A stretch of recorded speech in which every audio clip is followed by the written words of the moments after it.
Welcome everyone to the Score Fantasy Football Podcast. I'm your host, Justin Boone, lead fantasy analyst at the Score.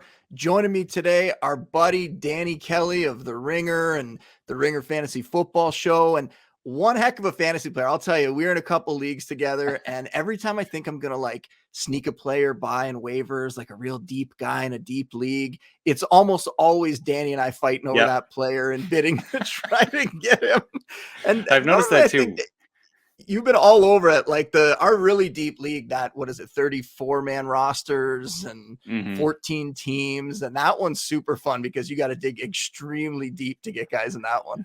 Yeah, I love it because we alternate picking up guys with $0 bids because they're like you said, the 34th player on the roster. It's always me and you bidding on these random guys who are probably never going to get on the field.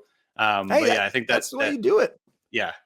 Just gotta like in a league like that. Like I picked up Deneric Prince. I picked up, I think, right after the draft, and now we're getting a bunch of buzz that Andy Reid likes him, and he was looking great in rookie practice. So, I mean, take that for what it is. I mean, it's rookie camp, and a lot of fluff stories come out of that. But regardless, I mean, it's still fun, and that's one of the things I enjoy the most. I think, especially in those analyst leagues, trying to dig deep and uncover those gems, because when you do hit on a guy that deep, can really, really help your roster. And in that league, not a lot of other ways that you can get guys. Trading is really tough against the other analysts and stuff like that. So anyway, welcome back to the show, Danny.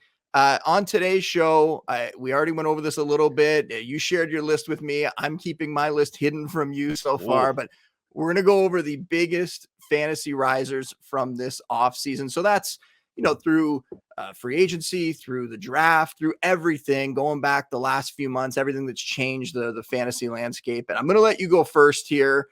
When you shared your list with me, I will tell you there was only one name that we had the same on these lists, and I'll bring that up when we get there. But you can go first. Give us one of your biggest off-season fantasy risers. So I got to go with Tony Pollard for the Cowboys. Obviously, in free agency and the draft and the last few months, the Cowboys have released Ezekiel Elliott. They have not yet re-signed him, at least as of Wednesday, May 17th.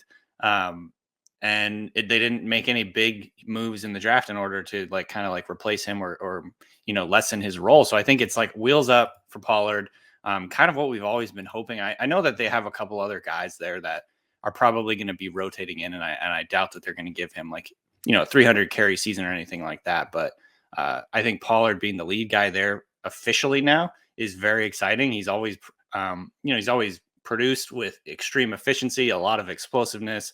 He's got some ability in the air. So, grabbing Deuce Vaughn, I almost see that as like a win, honestly, because I don't have a ton of faith that Deuce Vaughn is going to take a big role, over for him. And so, all things considered, I think Tony Pollard is one of the big winners of the offseason just based on, what we can project for his volume going forward. Yeah, I agree. And to tie it into what we were talking about off the top, they're already rostered in that league, but in dynasty leagues and really deep dynasty leagues for everyone, guys like Malik Davis, who's on that roster, Ronald Jones, everybody remembers, he's on that roster. They could be the ones that end up getting some carries in that backfield, or if something happens to Pollard. But there's also still a couple veterans out there. I know there was talk, obviously, Ezekiel Elliott could end up back in Dallas. I don't think that's going to happen, but Leonard Fournette, Darrell Henderson, there's a few names out there, Kareem Hunt, that could end up in Dallas. But right now it looks like Pollard is set up for another big season. And there's top 5 upside. There's an outside chance that he could actually end up as a number 1 overall fantasy running back. That is not an insane statement to make based on the way things have gone for him this offseason. So I love that call. Now, right off the top, I am going to tell you, this is the one that we had the same. I want to talk about this one. I've been so high on this Ravens offense based on the moves that they've made. And I'm going to say Lamar Jackson is the guy. Lamar Jackson is the biggest winner, because when you look at everything they've done around him, they finally got him a offensive coordinator that's going to be willing to throw the ball a little more. Might be a little bit of a change in philosophy there. And when you tie that together with what they've done with the player moves, now they have Rashad Bateman, who I really like. I still think can develop into a number 1. We saw a lot of flashes from him when he was healthy last year, but they go out, they bring in Odell Beckham, and Odell Beckham is a guy that last season, I think the public perception on him is down because last year people might have stashed him and thought that he would come back late in the year and sign with someone. That was crazy. He tore his ACL earlier in that calendar year, right? Like, to think that he was going to come back and be an impact fantasy player, I think was just a little crazy. So now he's going to be year and a half, almost 2 years removed from that injury. And the last time we saw him with the Rams, I know he's getting up there.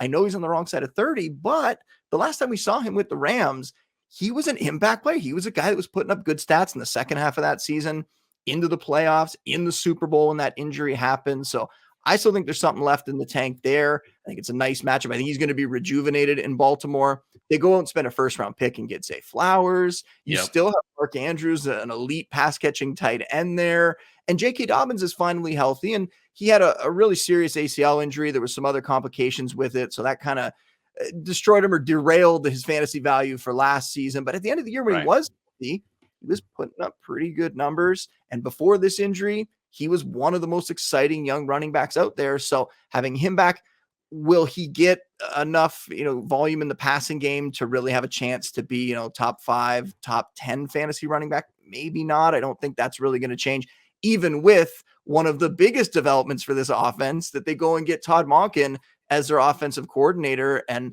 Monken is a guy who's had success as an OC in the NFL back to his time with Tampa Bay. He had 3 years with Tampa Bay where they did throw the ball much more than Baltimore. Fitzgerald, right? And Jameis, Yeah, so we're talking about a pace of play. We're talking about the pass volume there. I am very excited for this offense. And I think if you're worried about potentially the pecking order there and trying to figure out which receiver is going to be the right one to pick, don't worry about it. Just go get Lamar Jackson and you get to benefit from all of it. We've seen Lamar put up a monster fantasy season before. I think he's got a good chance this year to do it again, even if maybe in the first few weeks could be a little bit of growing pains. We know that now that the preseason's kind of shortened and a lot of the star players play in the preseason, that can be kind of an issue in the first few weeks. And sometimes we see, teams that have a lot of changes come out a little slow. But overall this year, I think Lamar is going to be somebody that you want on your fantasy team. Yeah, he's a huge winner to me in this offseason. I mean, if you go back to last year when they were, he was still putting up like top 7, top 8 numbers in terms of the quarterback position. And he had receivers like DeMarcus Robinson, Devin Duvernay, Tylan Wallace, James Prochet. Those were like his leading receivers at the time. Obviously with Bateman, when he went down, they didn't have a ton of depth there. They had just traded away Marquise Brown. They were, I think, focused more on the run game. We got Greg Roman coming in here and literally taking one pass catcher off the board in terms of like just playing Patrick Ricard, at a really high clip. That was like not any other NFL team was doing that. No other NFL teams are doing that because, obviously you're taking away one pass catcher. You have 5 potential guys out there and they're just playing shorthanded. So I'm very interested to see what Monken can do. If they make it the offense a little bit more vertical with some of the weapons they have here. I think getting him moving the chains on third downs is going to be so much easier when you have Odell Beckham, Rashad Bateman, even Nelson Aguilar. He's a good role playing veteran who can get deep. Call, yeah. So I really like what this team is, the direction this team is going. Also, by the way, Isaiah Likely, he's really flashed. So they've got a lot of weapons now around Lamar Jackson. This is exactly what we kind of been clamoring for over the years, and I think he comes with such an incredible floor, Lamar Jackson does, because of the rushing, because of, his ability to make plays out of structure. But if they can, get him back over 3,000 yards passing, because he's been in the 2,200, 2,500 yard range. Like he's a very low volume passing guy. If he can get back over 3,000 even more, he could end up being the number 1 quarterback in fantasy. So I'm very excited to see what happens here. I think he's got that, that range of outcomes in his future here.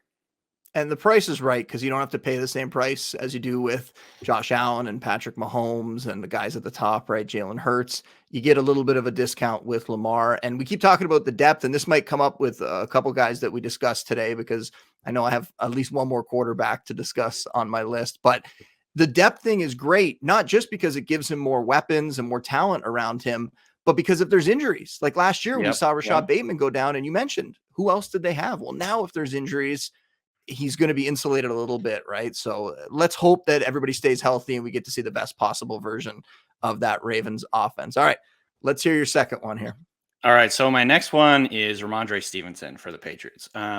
Again, kind of the same deal as what we were talking about with Pollard. The Patriots didn't make any big moves in free agency or the draft to bring in running back competition. They did sign James Robinson, but again, like sometimes when you look at these signings, it's not like they're going to sign nobody. They have to have depth. And when it's a guy like James Robinson who has really fallen off, I think he's lost a step. The injury situation with his Achilles is still a concern. I think he fell out of favor in New York, and this is almost like a best case scenario if you're talking about what to expect from Rhamondre Stevenson. It's not a guy who's like a high level, ton of juice type of player who's going to steal snaps and maybe steal a role from Rhamondre. It looks more to me like he's a backup / rotational guy, and he may not even make the roster. I know there's some Patriots beat reporters who kind of see him on the outs as we get further along in the offseason. So, the only worry I really have is it's the Patriots and they always have a rotation, but at the end of the day, like, they really seem to trust him and he earned that trust by playing really well last year. You bring in a guy like Bill O'Brien, who really knows how to run an offense. He's been an offensive coordinator before, so that's always a plus. And I think Mac Jones is going to have a bounce back season. So overall, I think this offense is going in the right direction. They're going to bounce back. And I think Rhamondre is going to get, a ton of volume in this offense where they haven't given him a ton of competition. They might have Ty Montgomery come in, Pierre Strong's still there. Kevin Harris is still there. But overall, he seems to me like he's going to be the guy clearly in that backfield. Yeah, no notes from me there. Huge pass catching role. I'm not overly scared of anybody else in that backfield taking on a big part of it, like you said. So I think Rhamondre has definitely got a really good shot to be a top 10 back this year. And he's somebody that might not be the household name yet, but maybe after another big season, I think he's definitely going to become one in short order. All right, I said I got another quarterback, and it's kind of a similar situation for this one. Now, this is going deeper. This might be more for like super flex leagues. I just want to talk about the Washington offense. And so everything is setting up really well for Sam Howell. And if it's not going to be for Sam Howell, if it falls apart for him, Jacoby Brissett's there. So keep that in the back of your mind. But Sam Howell right now, when you think about what the quarterback position has been in Washington for the last 5 years. I mean, when you go over it, you get 10 games of Alex Smith in 2018. That was all right, but he got hurt. Case Keenum in 2019 was their leading passer. 6 games of Alex Smith in 2020. That was after the injury. That was just a miraculous return from him. Taylor Heineke the last 2 years. I like Taylor Heineke. I think he's a good backup, but not somebody that you want to be leading your team in passing. And the sad part of it all is the weapons in Washington are actually really good. Like Sam Howell is going to be surrounded by a ton of talent. We know Terry McLaurin has been a star, a easy 1,000-yard receiver for a while, but now Jahan Dotson, who was hurt last year and somebody who I think is a great buy low candidate if you can still get him, somebody who's going to have a big season, a huge touchdown potential, with him. So I really like how this is setting up. You bring in Eric Bieniemy and we talk about things like, pace of play and Washington, very slow last year. If Bieniemy takes anything from the Chiefs, right, let's crank up the volume a little bit in Washington. Let's get some more plays there. I'm very excited about what this offense could look like. And I think Sam Howell could really benefit just from falling into a good situation. He runs a little bit as well, and it's a very small sample size last year. He only played in week 18, so it's very hard to kind of extrapolate that. But he had 35 rushing yards and a rushing touchdown in that game. That just shows that he brings that to the table. So we know how important the running element could be for fantasy. Don't be surprised at all, I think, if Sam Howell ends up being a top 20 fantasy quarterback and could have some legitimate usable weeks even in single quarterback leagues. I think he's very interesting just because of everything that's going on around him. Yeah, he's one of the best, I think, like late round dart throw quarterbacks in single quarterback leagues. And in Superflex, obviously, he's a guy that you want to take a flyer on because the rushing upside. I mean, you mentioned it. He flashed a little bit of it in his start last year in week 18. But I mean, going back to college, he was running all over the place. Basically, their offense. I remember scouting him. And their offense was essentially like he's either going to throw it deep or he's going to take off running. Like those are the two options in their offense. And so, obviously that's not ideal necessarily if you're going to try and win games. But in fantasy, if he's taking off and he's scrambling a bunch, if they're designing run game stuff around him to kind of like, give them a foundation on offense. Obviously, they got some good running backs there. Antonio Gibson is a good pass catching running back. I think he showed some ability to create explosive plays, as a pass catcher. And so, yeah, you're right. I think it's very interesting to see what will happen here in Dynasty. Like, he's still pretty cheap too. So he's one of those guys that you kind of want to take a flyer on and see how this all shakes out. And obviously the offensive coordinator thing with Bieniemy is a big variable. And, maybe this offense is transformed and it actually, like, like you were saying, it's like pass heavy, up tempo, running a lot of plays. There's a lot of like potential hidden value here with Sam Howell. Obviously 5th round draft pick that's not usually the type of guy that's going to work out, but we've seen like Taylor Heineke. We've seen, lower drafted guys come in and contribute, Kyle Allen a couple years ago. So, it's one of those things where I'm definitely keeping an eye on him, and he's worth a late round flyer to me because the upside is potentially huge for what he could do as a runner and a passer. And the offensive line there is not bad. Curtis Samuel is a pretty good number 3 receiver. Logan Thomas at tight end. And even if he's not healthy, if he can't stay healthy for the full year, I like Cole Turner as somebody that's one of those like really, really deep guys. I've been stashing him in that really deep league that we're in. So another guy that I think there's just so much talent around him. And the fact that at the beginning of the offseason, I would have assumed for sure that they would have brought in somebody of a higher caliber than Jacoby Brissett, or brought in, a younger quarterback, with a high pick or something like that. And they didn't do it. So they really seem committed to Sam Howell, and we're going to get to see if he can pull it off. And really the scenario for him, the setup for him is really strong. All right, we'll move on. Who is your third? I'm going with Jahmyr Gibbs. Obviously, there's always excitement around rookie running backs. And I think even if he had gone later in the first round or in this early second round, people would still be excited about him. But the fact that he was the 12th overall pick, the fact that the Lions reportedly were willing to take him at 6 overall above Bijan Robinson, this just indicates to me that they have a huge plan for him and they think that he's going to be a big part of their offense. And so obviously, there is some concerns with the size. He's only 200 pounds or so. But I think, the role, or at least like the role and the approximate volume that we saw from a guy like DeAndre Swift, this is a player that they didn't like, that they didn't trust. The coaches were probably not very high on him, and that's why they desperately tried to trade him and did end up trading him on draft day for relative peanuts. To me, the DeAndre Swift thing is kind of the floor for him, even as a rookie. And then there's upside to be even better because he's, potentially going to get more volume. He's going to be more active in the passing game. I think that if you look at the history of Jared Goff, he's always been very willing to throw to running backs. We saw that with, Todd Gurley a couple of years ago. That's always important because I think it's more, the quarterback is a bigger variable than I think people realize a lot of time with the running backs, because the willingness to check it down and the willingness to just give it to the running back, I think is huge. And Goff has shown that in the past. So, in addition to that, Jameson Williams suspended for six weeks. Absolutely. It's unclear exactly how much the team likes this guy at this point, because last year it sounded like they were a little bit disappointed with his development once he did get in, his attention to detail and things like that. There was some indication from the coaching staff that he wasn't really doing the right things. That's why he didn't play a ton once he was healthy enough to get back last year. And then, tack on this gambling thing and suspension. And it's like, man, the beginning of Jameson Williams' career has been really kind of concerning. And so, it's basically going to be Amon-Ra St. Brown. I think Sam Laporta is probably going to be a big part of their offense too. But then Jahmyr Gibbs is like, if he's second on the team in receiving, like that wouldn't be a huge shock to me. I mean, he led Alabama in receiving last year.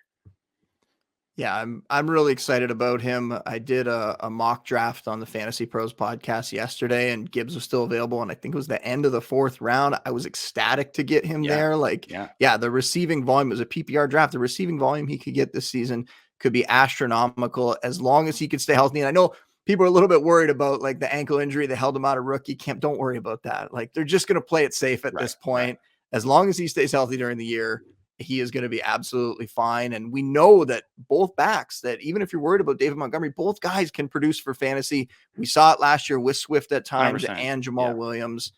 I think we're going to see it again with Gibbs, and Montgomery's value will be the touchdowns and Gibbs' value will be the explosive plays and the receiving. And it's going to be exciting for sure. You mentioned Tony Pollard earlier and talked about how, they didn't really bring in another back with him.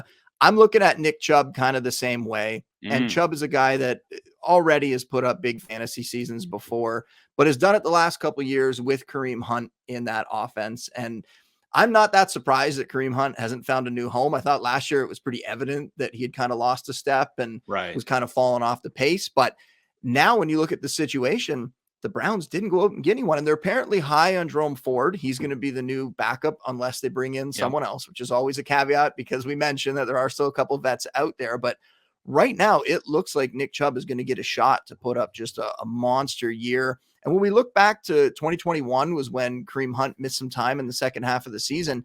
Chubb averaged 2.4 more fantasy points per game in the contest when Hunt was out. So he was already a top 6 fantasy back per game last year. Good shot, I think, to be top 5 and maybe even higher this year. And if that receiving number goes up, man, a guy who could have a shot at a top 3, top 2 kind of finish could be right up there when it's all said and done. So very pumped for Nick Chubb having, potentially a career year this season in an offense that I think now with Deshaun Watson having a full off season, maybe a little less turmoil around them this year. I'm very excited to see what could happen in that offense. They're talking about spreading it out more. And we just know Nick Chubb, one of the best pure runners in the league. If you can get that receiving volume up, man, it could be really special.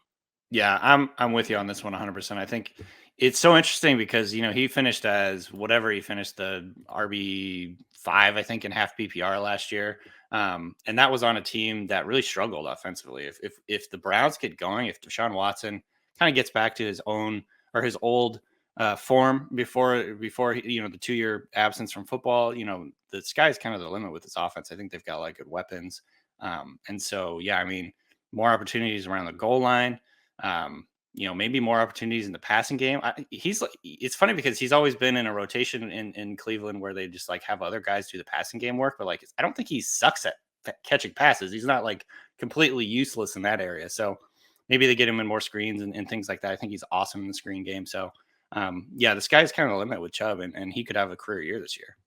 And has those big blow up weeks too, right? He has those 2-3 touchdown weeks where he just wins weeks almost by himself in fantasy, right? So that's something to take into account. I always like having a running back that has those big ceiling games in him, and really you want as many of those kind of players as you can get on your offense. But Chubb, definitely one that I'm pumped for.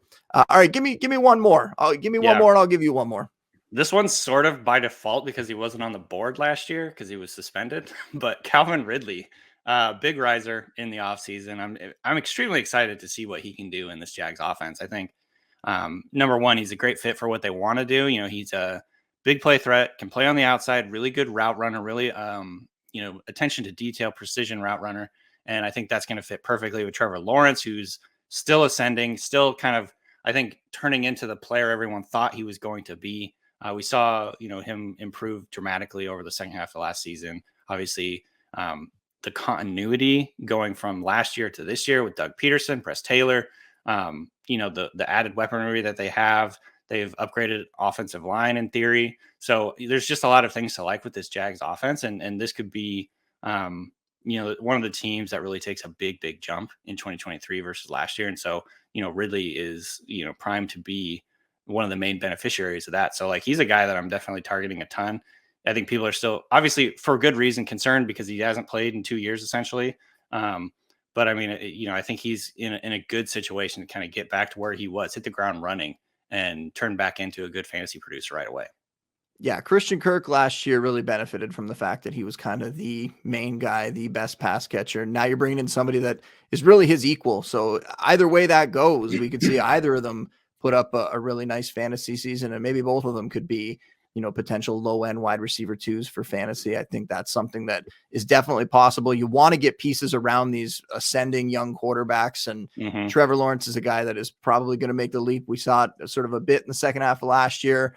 I think we're going to continue to see it this season. And yeah, Ridley wasn't a superstar before all of this happened, but a guy that is a really, really solid player, really solid receiver in the NFL. So I like him. All right, we'll sort of wrap it up. I got one kind of two that I want to mention. Treylon Burks and Chig Okonkwo for the Titans. Yeah. And this really comes down to, I like Burks. I've liked Burks for a while, but this really comes down to the fact that, like we've said with some of the other ones, the shock over the fact that the Titans didn't go out and get anybody else in the passing game, right? Like when you look at that depth chart behind them, it's kind of scary. Like you look at some of the names here, Nick Westbrook, Akina, Kyle Phillips, Chris Moore from the Texans before. Right. Like, yeah, he's had a couple games, but not somebody that you want to rely on. That's about it. And even those names aren't exciting. Behind, if you look at tight end, there's really nobody behind Okonkwo that you feel good about who could come in and, get a big workload. And we saw those two guys, another pair of players who aren't really household names yet, guys who flashed last season. You look at Burks, I thought it was coming together midway through the year, and he showed up to rookie camp, apparently was out of shape. He had injuries during the season, only played 11 games and didn't play anything more than 4 games in a row. So it kind of just kept breaking things up for him. But there was one point in the middle of the year, he went 7 for 111 in one game. The next week, he went 4 for 70. And then the week after, early in the game, caught just a beautiful 25-yard touchdown between 2 defenders. Oh, yeah. And got a concussion in that game. Right. And then again, it sort of got stopped, and we didn't get to see that continuation. We didn't get to see that momentum continue for him. But he was showing, albeit briefly, that he could be that guy. He could be the number 1 receiver and a big-time playmaker for them. And then Okonkwo very quietly in the second half of the season, I think from week 9 on, posted the 10th most fantasy points among tight ends. And that's nothing. It wasn't like elite numbers by any means. Right. But he's a rookie tight end, right? He was a rookie tight end and showed that he could start producing like that. So I think those guys, based on the talent and, being young, ascending players, but also just the volume that they have to get. We don't know what's going to happen with this Titans offense. I still think there's a possibility that Ryan Tannehill could get traded, that Derrick Henry could get traded. If we get into the year and they're losing early in the season, before that trade deadline, there's a good chance that they're going to send Derrick Henry, I think, at least to a contender. So whatever happens in this offense, those guys have to get a ton of volume. And when you pair it with the talent that I think they have, I really, really like them this year. And they're guys that you can get a lot deeper in drafts. And then the last one I'll say here is one that I was shocked is not on your list. You're a Seahawks fan. Right. Geno Smith, maybe it's too obvious to mention here, but had a really good season last year, averaged the 8th most fantasy points among quarterbacks. And then this offseason, they go get him a first-round receiver to add to the mix in Jackson Smith-Njigba. They go get some more depth in Zach Charbonnet and Kenny McIntosh in the backfield. And again, going back to what we said about some of these other teams, it helps because all of a sudden you have more firepower on the field. But also, if we see DK Metcalf or Tyler Lockett get hurt, if we see Ken Walker get hurt, there are other players now that can step up. I think you have to like what they've done with that offensive line and how they're rebuilding that there. So in a lot of people's rankings, including my own, Geno Smith is sort of like a high-end QB2. There's a good chance that he could end up as a QB1, maybe even a top 10 guy this season. I don't think anybody should be surprised if that happens again. Yeah, I'm 100% with you. I think the big thing, obviously, it's exciting with Jackson Smith-Njigba in town now because the Seahawks have they've been looking for and unable to find a good number 3 for a while now. They've got DK Metcalf, Tyler Lockett. That's like their go-to dynamic duo there. But then, Dwayne Eskridge was a big whiff in the draft in the second round a couple of years ago. They've kind of cycled through some veteran guys like Marquise Goodwin, and they just really haven't had a go-to number 3. And we see the offense sort of nosedive, honestly, when Tyler Lockett misses games or when DK Metcalf is banged up or hurt. And so the added depth at the position, the added so it's like having really good insurance there to kind of keep the offense rolling when a guy gets hurt, because injuries are almost inevitable. Honestly, you can't really expect even really durable guys to play a full 17 game season, and so having those backup guys, having the depth there, it really changes the outlook, I think, for this offense in a very good way. Because honestly, like I said, when any of these main guys get hurt, you see the offense really take a nosedive, or at least just get much less efficient. And so same deal with Charbonnet. Honestly, Kenneth Walker, I still think is a better player and is going to be the quote unquote starter. But he got banged up towards the end of last season. And now the Seahawks have the ability to go out there and not necessarily lose a lot from the run game, because they always want to do that. They always want to run the ball. That's Pete Carroll's philosophy. And so, overall, I think it's great for Geno. The other thing is, and we mentioned this with who I can't remember. There's continuity earlier on. Like the continuity Yeah. thing is huge for Geno. Like last year coming in, he was battling for a job with Drew Lock. He wasn't getting all the snaps. He signed late in the offseason. It didn't even feel like the Seahawks really wanted him, and he wasn't getting a lot of interest on the open market. So he came back to the Seahawks and ended up winning the job. But this year, he's the guy. He got paid. There's no doubt he's the starter. He's going to get all the starters reps. He's going to be able to get in the Shane Waldron offense, and they're going to be more in tune with each other, more on the same page. So there's just a lot of, I think, momentum going forward for them in terms of just like continuity, knowing the system. You see this happen a lot of times in the second year, an offensive coordinator and a quarterback are together, like things are just much more streamlined. So obviously Geno's been in the system, but not being the starter over the last few years, I think this is a big opportunity for him to really improve this year. So I know he's older, he's 32 or 33 years old, but in terms of being a starter, he's young. So it's exciting to see kind of how he can improve this next year. Yeah. It's also just a great time for us. I'm a Bills fan. You're a Seahawks fan. Things are going well for both franchises now. It's a nice thing to see, but that's all for today's show. We're going to wrap it up there. I think in total, I threw in the 3 at the end there. I think that brings us up to a total of 10 off-season risers. So that's a nice round number. Anyway, you can go follow Danny on Twitter at Danny B. Kelly. Go check out all his work over at The Ringer. And Danny, man, I always love talking to you. Whether it's this, whether it's trade negotiations in our league, I always love talking to you, man. So thanks for doing it. Absolutely. Likewise. And appreciate everything you do. I love your podcast. And thanks for having me on. Good stuff. I appreciate you saying that. As for me, I just put up the 2023 strength of schedule matrix. So I always remind everyone, don't worry about the teams that are in the middle. We're just looking at the extremes. Look at the green, look at the red. That's where you can find the edges, and you can find all my work over at The Score, or you can find me on Twitter at Justin Boone. We will be back. But before we leave here, got to say one more time, thanks again to Danny. Thanks again to everybody out there for listening, and we'll see you next time.